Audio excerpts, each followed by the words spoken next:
کبھی کبھی ملتی ہے ایسی تقریر، اس تقریر کو لاسٹ تک ضرور سننا، اور چینل پر نئے ہو تو چینل کو ضرور سبسکرائب کرنا۔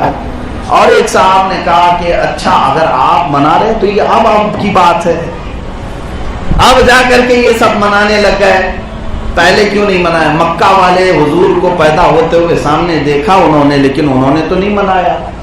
یہ بھی بڑی بات ہے کہ حضور صلی اللہ علیہ وسلم جب مکہ میں پیدا ہوئے تب خوشیاں نہیں منائی گئی، خوشیاں نہیں منائی گئی، تو پھر آج کیوں آپ منا رہے ہیں 1400 سال کے بعد؟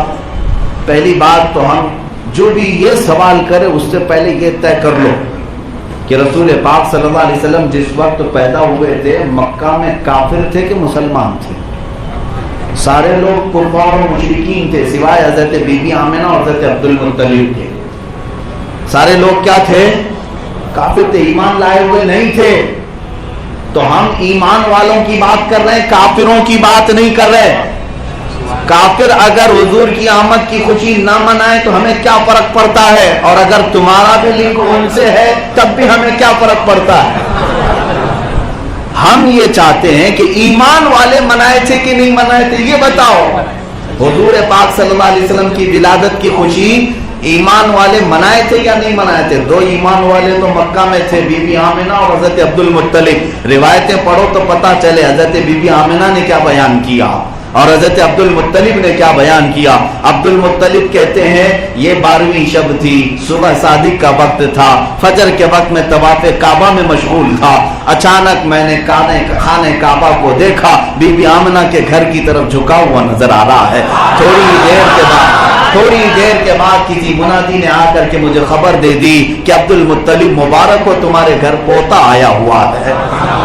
یہ حضرت عبد المطلب نے بیان کیا۔ حضرت بی بی آمنہ کی روایتیں ابھی میں آگے چل کر کے بتاتا ہوں، دونوں نے خوشیاں منائی ہیں اور خوشیوں کا اظہار بھی کیا ہے۔ حضرت بی بی آمنہ کی ایک ہی بات اگر میں بتا دوں وہ کسی کو نصیب میں نہیں ہے، کسی کے نصیب میں نہیں۔ فرماتی ہیں مصطفیٰ کریم صلی اللہ علیہ وسلم کی ولادت سے پہلے میری پیشانی سے ایک نور نکلا اور میرے گھر کی دیواریں ایسے شک نظر آنے لگی کہ میں اس نور سے مکہ میں بیٹھ کر کے ملک شام کے محلات دیکھ رہی تھی، بصرہ کے محلات دیکھ رہی تھی۔ 1000 کلومیٹر سے زیادہ دور کا فاصلہ ہے مکہ سے ملک شام، اور بصرہ 1000 کلومیٹر سے زیادہ کا فاصلہ ہے۔ بی بی آمنہ فرماتی ہے میں اپنے گھر میں مکہ میں بیٹھ کر ملک شام کے محلات کو چمکتا ہوا دیکھ رہی تھی۔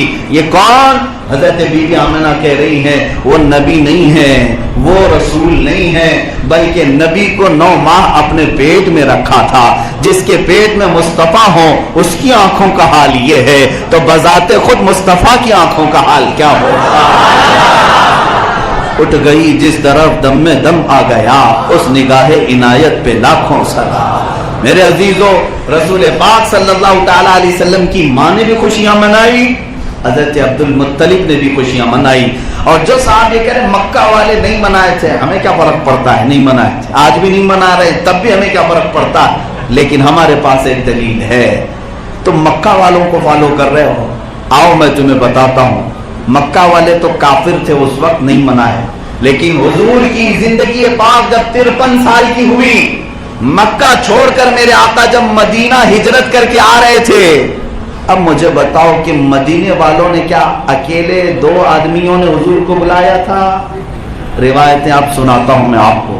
جب میرے آقا مدینے آنے والے تھے، اللہ اللہ، مدینے والوں کو لاکھوں سلام، 1 دن نہیں، 2 دن نہیں، 9 دن سے میرے آقا کا انتظار کرتے ہوئے گھروں سے باہر نکل آئے تھے۔ 1 2 نہیں، سینکڑوں کی تعداد میں ہر گھر سے چھوٹی بچیاں، بچے، جوان، بوڑھے، غلام، سب مدینے میں باہر آ جاتے اور ایک اونچے ٹیلے پر انتظار کرتے، وہ آفتاب رسالت اب چمکے گا، تب چمکے گا۔ 9 دن کے بعد مسجد اقصیٰ سے حضور پاک صلی اللہ تعالی علیہ وسلم مدینے کی طرف جیسے ہی آنے لگے،